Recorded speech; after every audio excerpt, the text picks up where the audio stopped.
360 content. I'm going to go back to 2015 when I was at the Oculus conference, and I talked to one of the people in the video section talking about, at that point, the Gear VR had been on the market for about 2 years, and they had a lot of back-end analytics and information and data that when I had conversations with the folks at Oculus, and it was interesting to me, I said, well, what is the data? Like, how many people? And they said, well, I can tell you the percentage of people on the Gear VR headsets on 2015 were watching, 70% of the people were watching 360 videos. I was like, really? Wow, that's a lot. And they said, it's all free content, no one's paying for it. And 30% are playing games. I'm like, off the top, I thought that's fantastic. That's great to hear. She said, however, but that 30% has more value in that little pie than the 70%. Here's why. When you watch a 360 video once, you may not go back to it. Where a game, you can play that once, twice, spend the whole weekend, right? So that's when what we're talking about right now with adding value with. That's a really good point. With the Easter eggs. No, that's a really good point. You're adding value, right?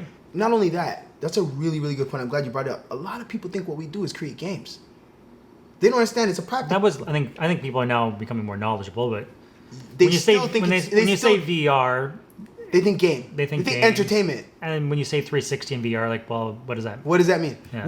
This is a practical application. We're making content for companies. We're making for a natural resource. Let's talk about what people are using it for. Tell me, what are people using it for? So I know the U.S. So they're using it for recruitment processes. So recruitment, I mean, like, I know in the U.K. they were getting 60% of the people that were watching headsets to sign up, and it was somewhere in the UK. So they actually had a tank, people put on a headset to recruit people into the army. Wow. They had 66% of the people signing up. Wow. Right? So there's recruitment. NASA's been using it for a very long time. This is the VR side. So I'm dipping into the VR side as well. Forget about the VR. So a lot of marketing. Yeah.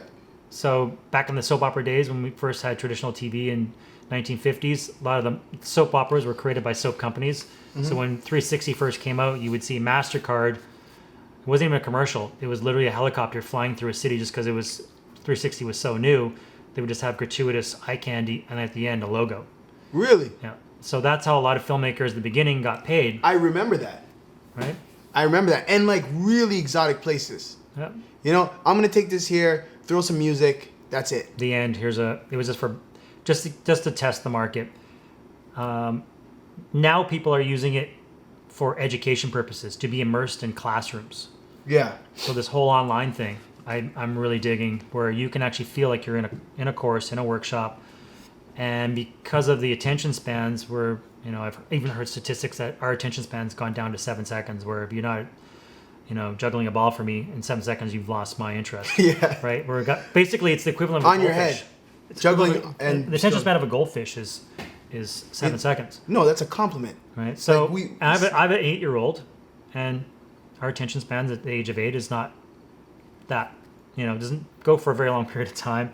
So putting headsets on people actually forces them to actually look at something and pay attention versus being in a classroom and being sort of side tangent by your buddy beside you who's showing you a rookie card from hockey or whatever, right? So there's education. There is also just the whole storytelling side of the art of that. Yeah. If you're asking about how people are making money, that's another conversation about what people are using it for. They're using it for almost everything. Marketing, education. Enterprise is huge. Watch the table. Go on. Enterprise is huge. Yeah. Right? Yep. So the first few projects I got hired on to do story producing in 360 content was always workflow. It was always like big mind companies or whoever that are like, hey, my investors do not want to fly out here. These are huge. These are straight OG.